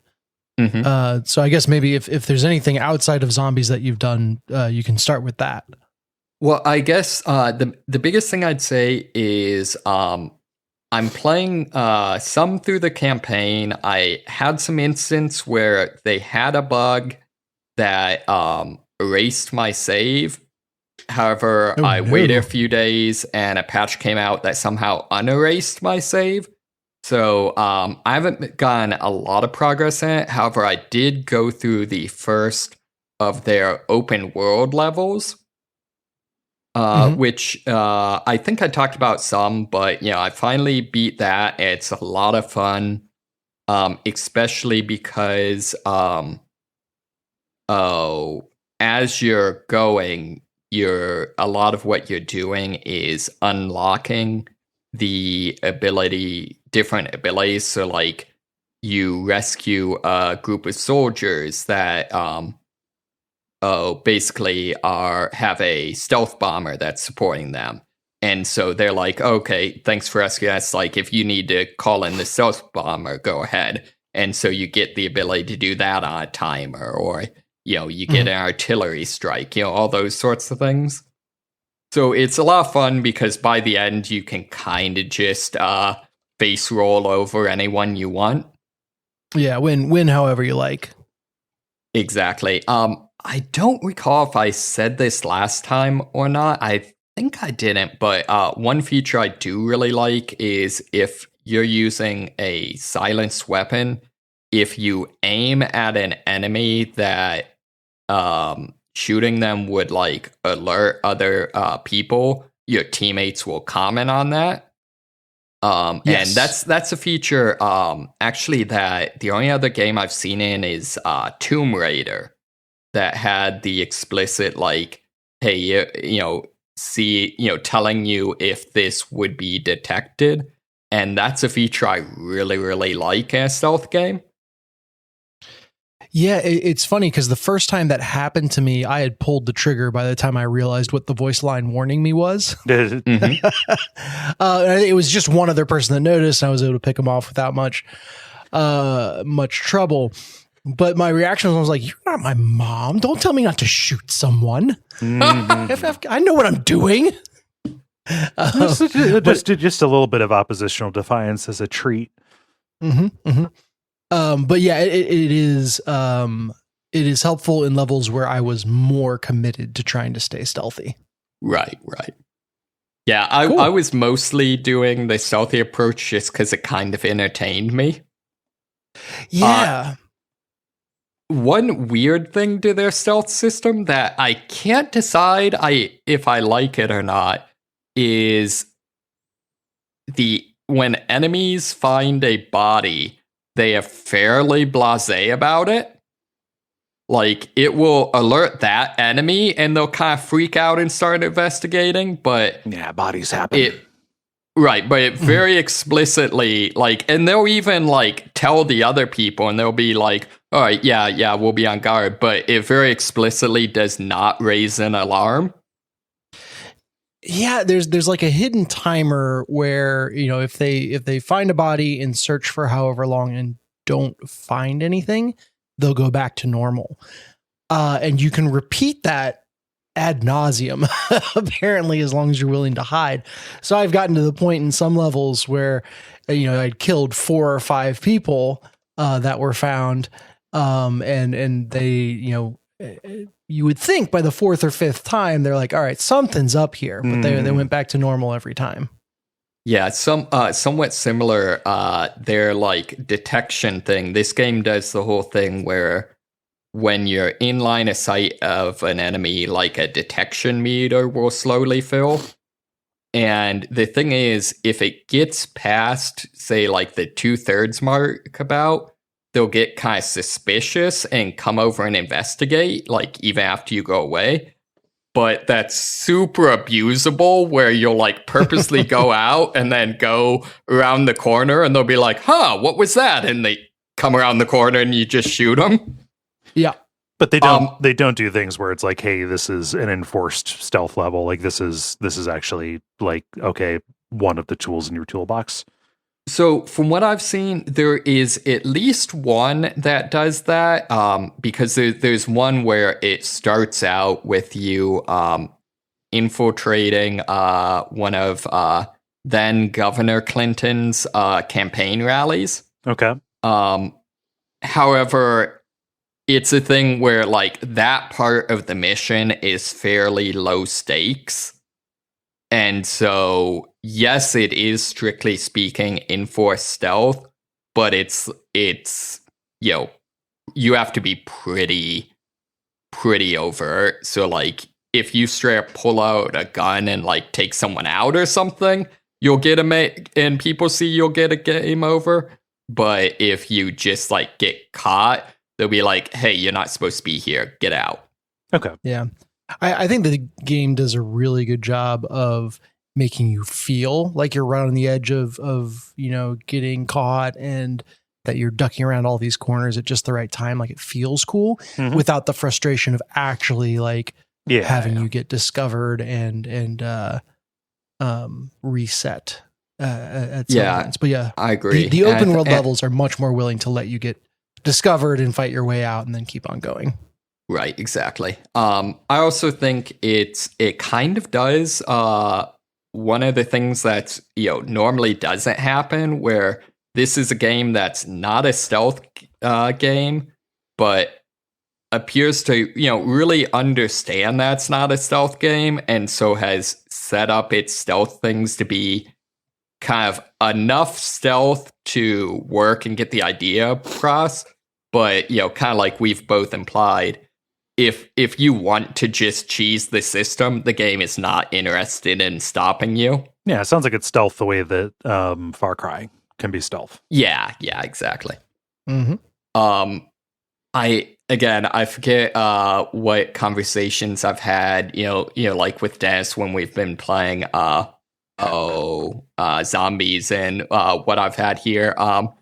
I'd be interested to see some YouTuber go and document exactly to what degree the Call of Duty universe has diverged from ours.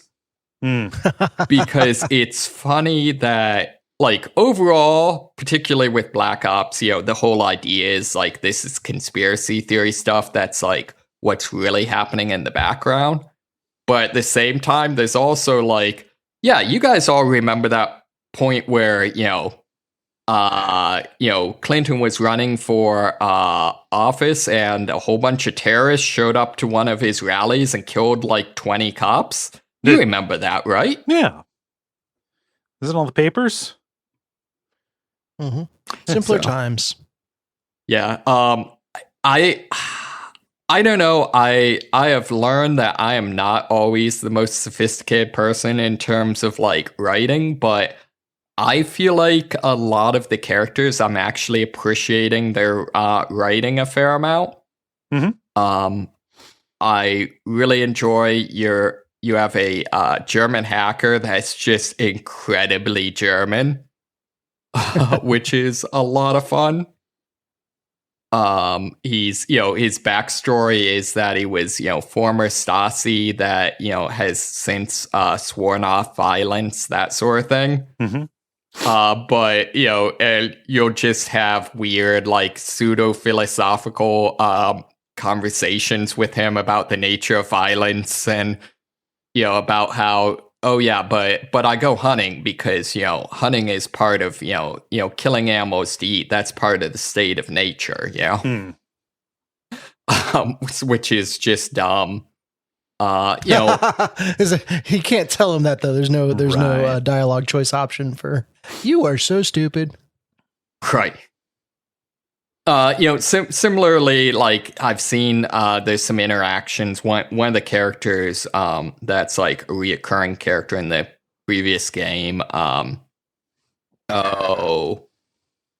basically gets crippled and is, now in a wheelchair. And there's some, in my opinion, fairly well written interactions that are the other characters kind of trying to navigate, on the one hand, the fact that this character is kind of a crotchety asshole who sort of takes out his frustrations with being wheelchair bound on other people out on the rest of the team, but at the same time also trying to be understanding of like that's a really shitty situation to be in. Yeah. So yeah, I don't know if maybe it's just me, my bar is pretty low, but I've enjoyed the writing a lot more than I thought I would from a Call of Duty game. And that's also grading on a curve, right? Oh yeah, exactly. Yeah, it's a good blockbuster story. Exactly. It's got the writing you would expect for that. Yeah, I'm interested to see. So far, I think it's managed to avoid any of the like really bad cringe edgelord stuff that the previous games in the series has. I don't know if it manages to do that indefinitely, but at least so far. Yeah, if I was a gambler, no, you get one or two. The big bad will eventually monologue in some really wince-inducing ways, etc.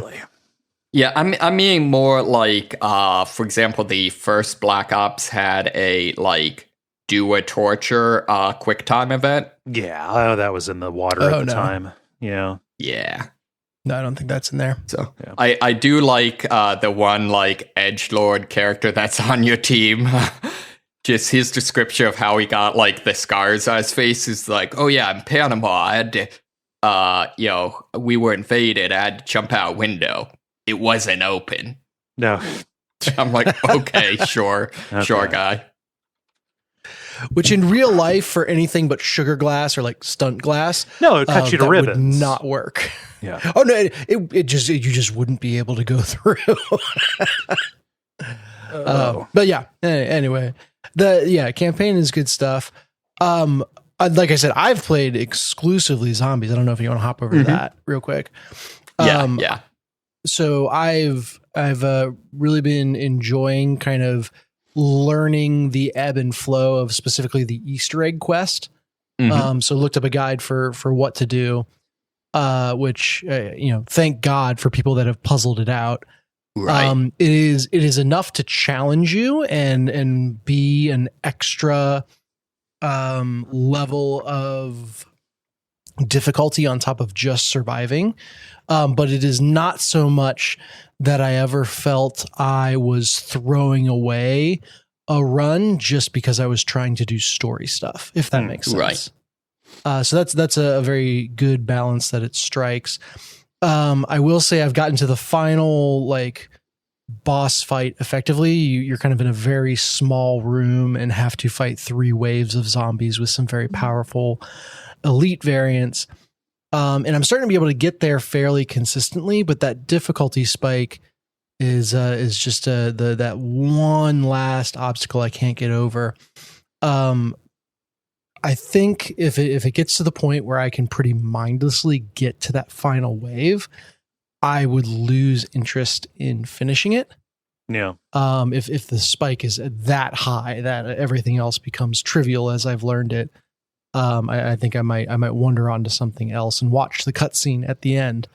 But I still, I still like the idea of completing that, especially because this is technically before they release the guided mode, and you kind of get special recognition if you finish it before they release kind of the in game we'll walk you through point by point mode. Now that is a very funny technicality in my mind because I looked up a guide online for how to do it. So the only difference is I have to tab over if I need to look something up. So I'll be thumping my chest and holding up this badge as a point of pride, when really I did nothing different than the people that went through it guided in game. But yeah, it's a fun mode to kill some time. It's got. I'd say. Oh, go ahead.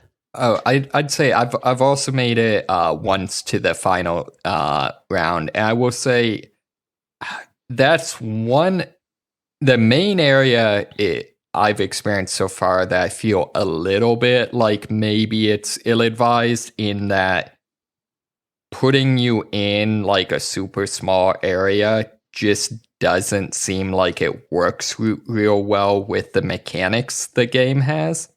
Yeah, so much of zombies is spent running backwards and firing. Right. Yeah. Right. And like even setting aside like, if you theoretically said that like some of that is like, I don't know, kind of kiting and is sort of artificial or whatever you want to say. Like innately the idea of zombies is like you don't have enough ammunition in your clip to take out an entire horde. And so like the experience I had was like, even if I'm able to do that, you kind of lose the ability to manage the zombies, which is kind of the whole idea.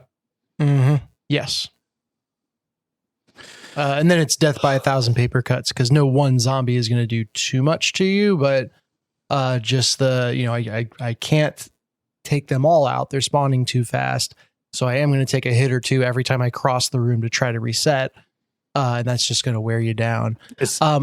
I've gotten better at it. Like I am every time I get to that ending section, I'm getting further. But I can't say I have like the strategy down for what I should be bringing in, what's going to actually help, when I should deploy things, etc. So yeah, we'll see, but I'll definitely be grinding on it for a bit longer at least. Some fun, just random stuff that I learned. You would think that suppressors would be completely irrelevant in this mode. They don't work on zombies, and there's nothing but zombies here. So why would you ever do that over another barrel attachment? Well, turns out that suppressors, for some reason, increase salvage drop rate. So I guess if you kill the zombie with a suppressor, they didn't have time to put down the wiring they were holding or something. Maybe.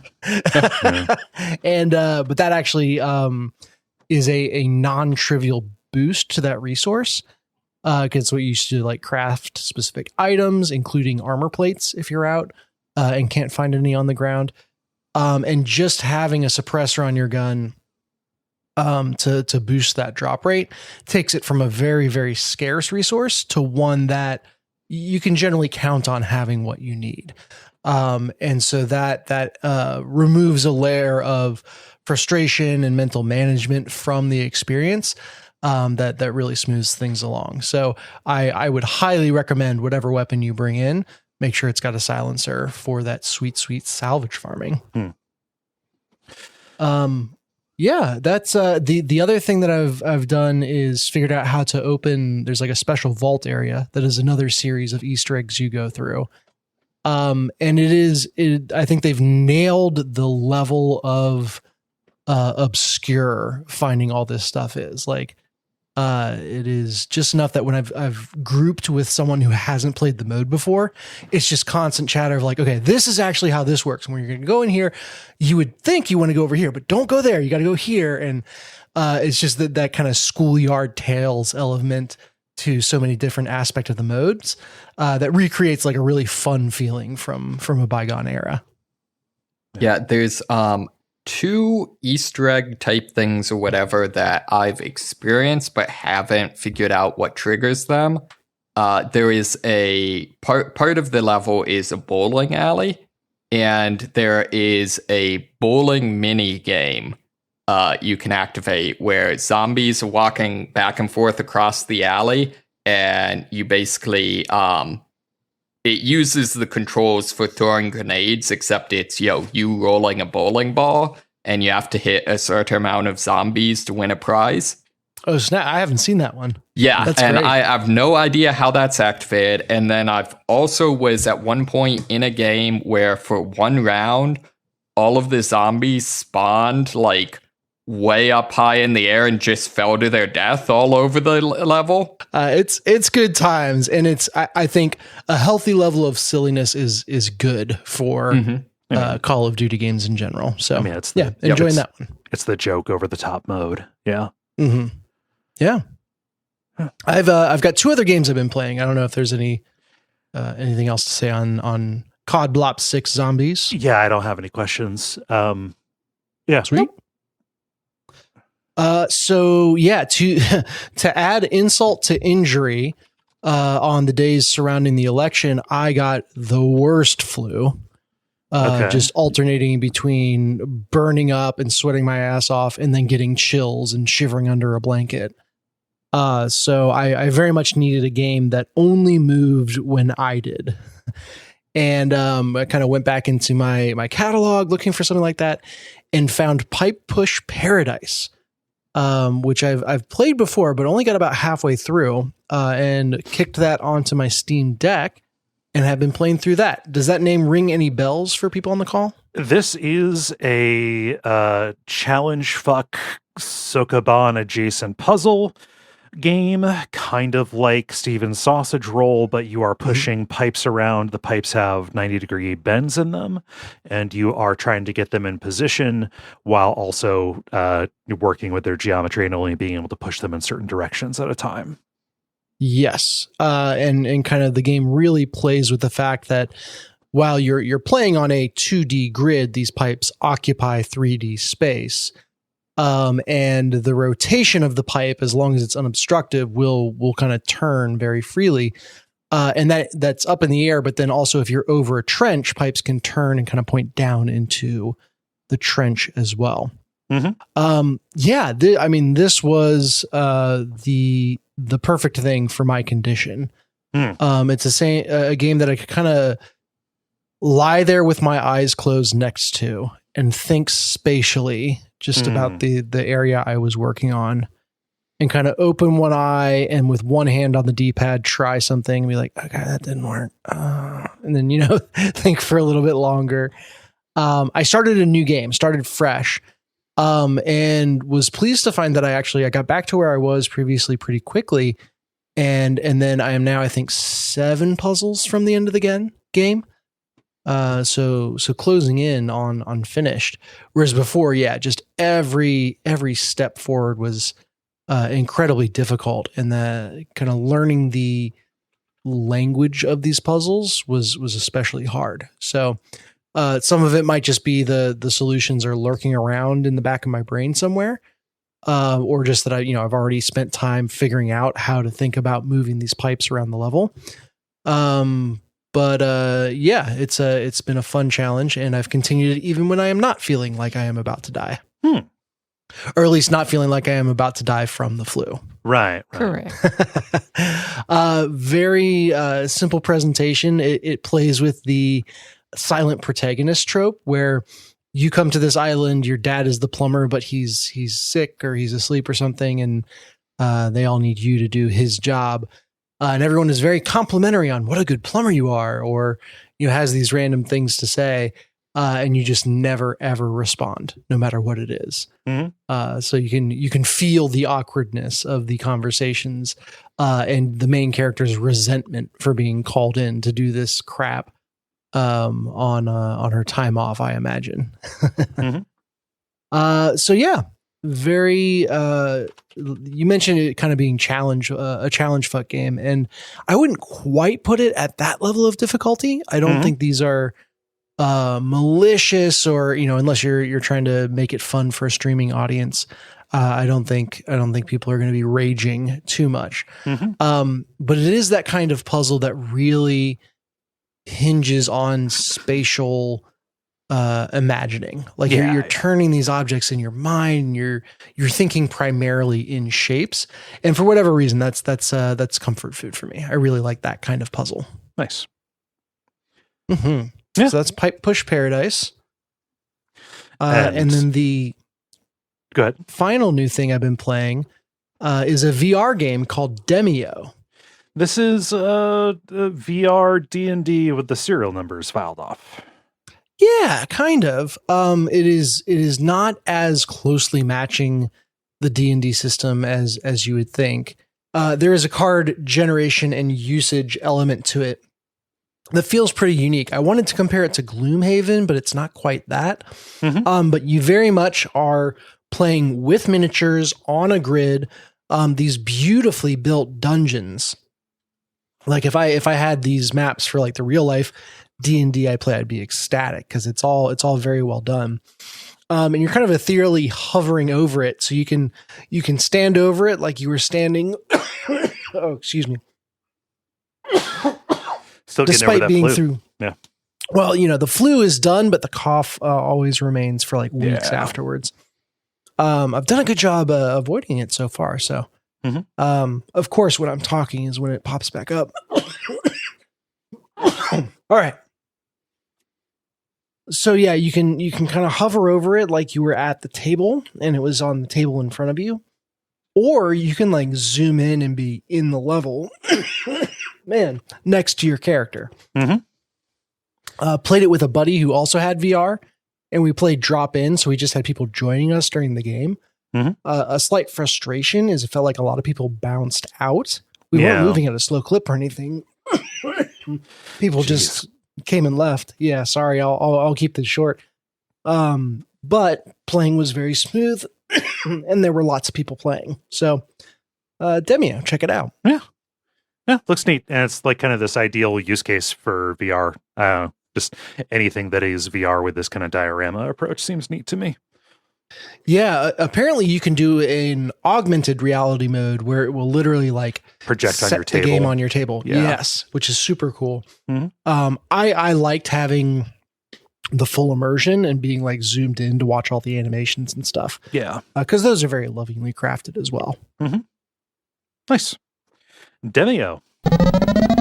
Multiplayer. Now it's time for the multiplayer, where we ask you a question and you answer it. Dennis, what is the question that you ask the nice people? Yeah, let's do a comfort topic. Let's go back in time, some nostalgia, some fond memories. What is your earliest memory of playing a video game? Yeah, some people are going to make us feel really old, I imagine. Mins says, playing Street Fighter 2 Turbo against my big sister on the SNES and getting my arse handed to me pretty consistently. I was overjoyed when we got a second console, so I didn't have to play with her. Sorry, Laura. Yeah, I mean, if that's your first memory, Street Fighter 2 Turbo is pretty difficult to get a handle on. Yeah. Mm-hmm. Let's see, Moxie, what does Jeremy say? Jeremy says, playing Donkey Kong Jr. and Popeyes on the ColecoVision? ColecoVision? Mm-hmm. I don't remember much of those games, but I remember the weird controller I had for that console. Weird design. Yeah. Has like what is ColecoVision? I've not heard of that. ColecoVision was also ran for the Atari 2600. It had good versions of like Nintendo arcade games, weirdly enough. Coleco, for people who don't know, stands for Connecticut Leather Company. Like it wasn't an electronics company. It was literally a leather company that made a game console because they were popular. That is really funny. Yeah, and the controller it's got like a knob and then a number pad on it. It is strange. Yep. Jala, what's Lindsay? I do remember the Popeye game. Yes, Popeye's like that's a little bit of a Donkey Kong like. Mm-hmm. Yeah. Jala, what's Lindsay say?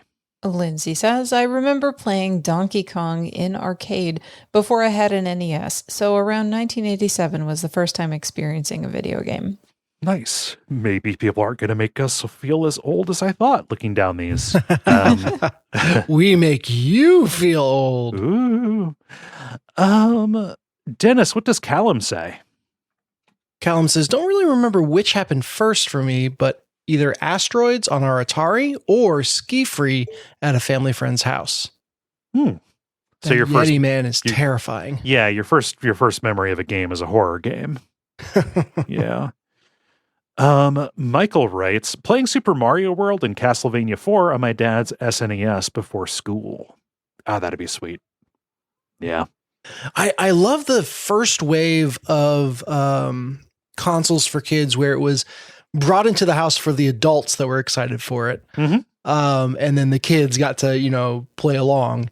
The awesome bonding that happened there. And then I don't know what happened to stigmatize it as like just for kids. And at least in my world, it felt like adults fell away from it for a while and it had to be rediscovered. There was the stigma to it. Yeah. Let's see. Case writes, when I was in elementary school, I went over to a friend's house and saw that they had an NES. I ended up fooling around with a couple of games they were playing, Super Mario Brothers, and then the game that really grabbed my attention, Final Fantasy. They were far enough in the game that they had the airship, so I ended up flying to a portion of the map that they were under-leveled for and getting absolutely stomped. I was surprised by the scope of the world and by the idea that there could be parts of the world that you could access but not strong enough to take on. I feel confident that I might not have picked up D&D if I hadn't had that first exposure to Final Fantasy. It's a good story. That's pretty early for Final Fantasy as well. Mm-hmm. Yeah. Let's see, Moxie, what does Frederick say? Frederick says, beating Super Mario Bros. 3. I remember the route so clearly. Clear all of World 1. Get all the whistles. Get to the secret area in World 2. Warp to World 4. Get the Cloud and P-Wing from the Hammer Bros. Warp to World 8. Use the frog suit to swim under the boat. The P-Wings to fly over the airship. And 8-2, then the Cloud to skip the fortress. The route itself was such a part of my memory. It was a surprise many years later when my sisters told me a different story of how I got so upset with the game, Mom banned me from the NES for a month. And they got into the game and came up with a battle plan for me to follow. Given I could have only been around 5, I guess only the gameplay and feeling of accomplishment became part of my memory, and not the story about how it happened. I wonder if what I even remember was the first time I did it, or just one of many replays I did since. Always following that same path my sisters apparently laid out for me. Yeah. I mean, with any of those early memories, like, who knows how many of them are primary and how many of them are just from repeated retelling, right? True, yeah. Yeah. And Jala, round us out with a trip. Trip says, I was born in 93 and I remember Duck Hunt being my very first video game. That's a little late for Duck Hunt. Hell yeah. Yeah. For me, this is just super basic. Like I remember like sitting on the bunk bed, being like super young on the bunk bed in our trailer in the trailer park, like watching my brother play Mario 1 on the NES. So like pretty basic for me. Yeah. Moxie, how about you? Oh, go ahead. Oops. So I don't know. I think the first thing I remember is for Christmas, I got a NES and got a tons of games with it. Yeah, I think my parents bought like someone's used NES or something like that. Yeah. So got all the Zeldas and Mario, stuff like that. The big ones I remember was the original Dragon Warrior was super foundational to me in terms of like just kind of the idea of a fantasy world and how I imagined it. Mm-hmm. Another one I loved was there's a like 1001 Arabian Nights RPG. It was like Legend of Scheherazade. Yeah. Yes, that word. The one that I didn't remember or find out what was going on till much later is I had a copy of Gyromite. But not the robot. Rob? Yeah, that's. And so I could never figure out why the game didn't work because you had to use 2 controllers. Yeah. Yep. Yeah, that would be frustrating. Let's see, Jala. Yeah, so my first memory is playing Wizard of War, WOR, on Atari 2600 with my dad. And this is the only video game that my dad ever played with me. And you play a little dude that looks like he's holding his peen because like it's just an outline of a guy with like pixels. So yeah, because he's holding like a chain gun or something, but it looks like he's holding his bean. Anyway, it's just bleeps and bloops and stuff because this is Atari, but they ramp up as the critters get faster, which made me really nervous. And also the screen flickers because the Atari version of this game sucked. And that added to the horror for me. So like I got really stressed out as the critters started going faster because of course there's like one left and then it turns red and comes after you really quick. Yeah. But anyway, shout out to the Commodore 64 version, which is so much better. Yeah. Usually the case between the 2600 and C64. Yeah. Nice. And Dennis, how about you? Yeah, mine centers around the NES and that original Mario game as well. Funny enough, I get it makes sense. We're all from the same year in school for the most part. But my dad was an avid waterfowl hunter, and so I went over to a cousin's house and they're like, "Oh, we got to show you this," and it was Duck Hunt. It was that combo cartridge where it had Duck Hunt and Super Mario Bros. On it, and they had the light guns. And my mind was just blown that here is not just a video game, but one that somehow magically knows where you're aiming on the screen. Like, I remember just that being so far from my concept of what was possible that completely captured my imagination. So, yeah, lots of time lost playing Duck Hunt, and then obviously the Mario game that went with it. Nice. Yeah. A little bit of a trip down memory road there. That's nice. Yeah. Thank you so much, everybody, for participating. You can be like the folks whose responses we read by watching for the prompts to go up on Monday afternoons at the Duckfeed community group on Facebook. And thank you, Dennis, for posting this. The End Boss. Now it is time for The End Boss, where we talk about the things that are happening in the world of video games and how we feel about them. This is going to be a bit of a lightning round. Jala, what came to light about what Valve has denied us? Yeah. So Valve basically there was some footage from the basic, more or less borked, shelved, whatever you want to call it, project for In the Valley of Gods, a game that was supposed to be in development by Campo Santo, the makers of Firewatch. They were in process making this game when Valve bought them out, and then Valve originally was going to publish it and let them finish it, but then it just got shelved indefinitely. But weirdly, the Steam page is still up, and it has like a release date on Steam of 2029, and it's never going to come out. But anyway, so like there were some videos from one of the devs that was working on some of the water effects and things like that, and it was just talking about how they ended up making that happen because they did some really neat wizardry on the programming end to make that work way back in 2018. So. It was wild to see this come out because I forgot that they were making that. I'm so focused on Valve killing idle thumbs that it's easy to forget. Right. Yeah. Hey, a little bit of curiosity there. Mm-hmm. Yeah. Dennis, what is going on with Insomniac?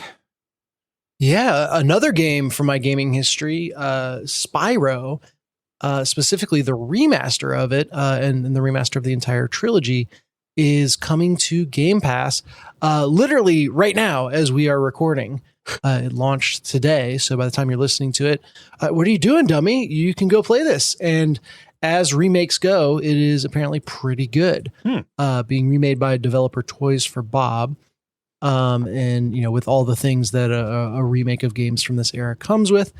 But this was another game that when I knew I was getting a PlayStation, but I didn't have it yet, my friend gave me a copy of Spyro. Oh, yeah. And I had that instruction manual memorized. Yes. And had spent so much time just poring over it before I even got it.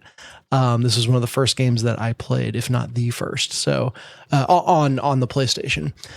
So yeah, excited to duck back into this and expect to hear about it from me in weeks to come. Nice. I'll be curious to hear how that stacks up against the remakes of Crash Bandicoot that you recently replayed. Yeah, it's that kind of time. Yeah.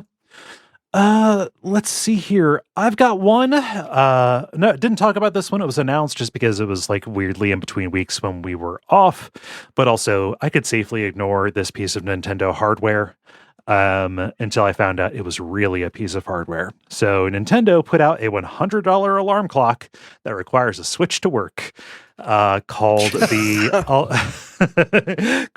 Alarmo. It looks like a pretty neat piece of design, and you can get little themed faces and little themed clock faces and alarms and stuff for particular games. But as is always the case with any new piece of hardware, somebody has gotten Doom to run on the Alarmo. Of course.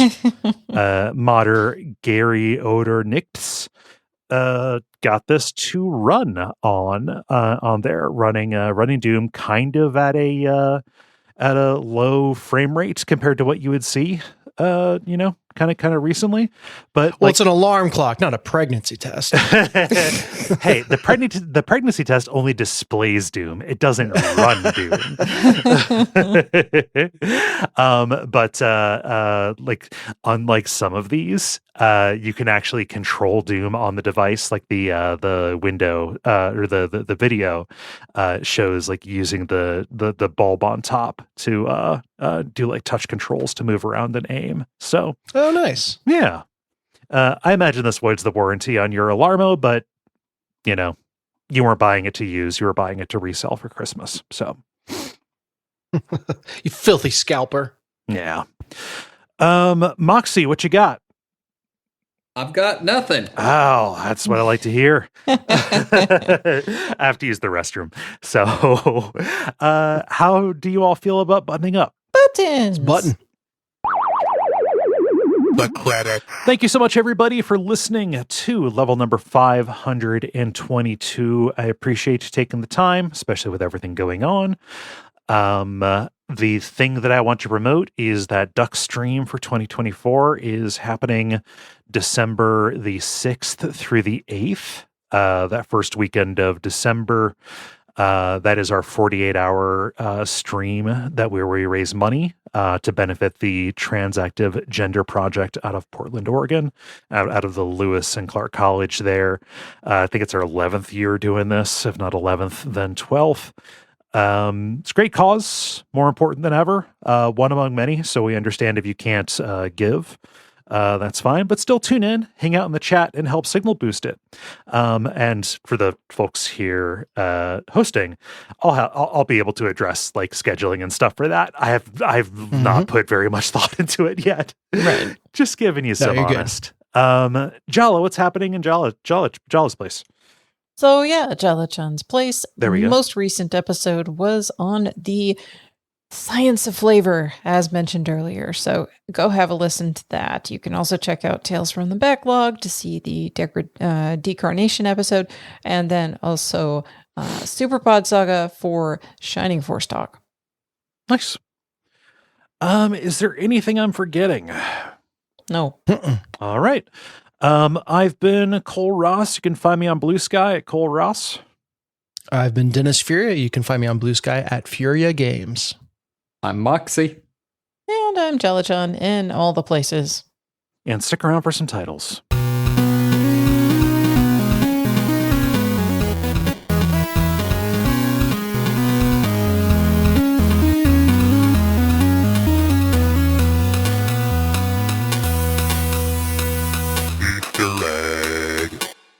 I didn't write any down. I was delinquent. I have 4. Okay. Open house at the corset shop. Okay. Halfling or gnome? What the fuck are you? Or WTF are you? Strong Dad and Wedgie Mom. I like that quite a bit. Yes, and then the Mallard reaction. I like Strong Dad and Wedgie Mom. Yeah, Strong Dad and that's Wedgie very Mom good. wins. But Were there other? were there other candidates? titles folks Yeah. have? I had The Horrors. And then for late entry, it's an alarm clock, not a pregnancy test. But yes, both could be wake up calls. Yeah. Yeah. That's good. Yeah. But yes, I have been giggling about Strong Dad and Wedgie Mom since I heard it in the car, or heard it, and almost died laughing. So, Oh gosh, Moxie, did you have any? No, I do not. Okay. It is decided. Strong Dad and Wedgie Mom. It is.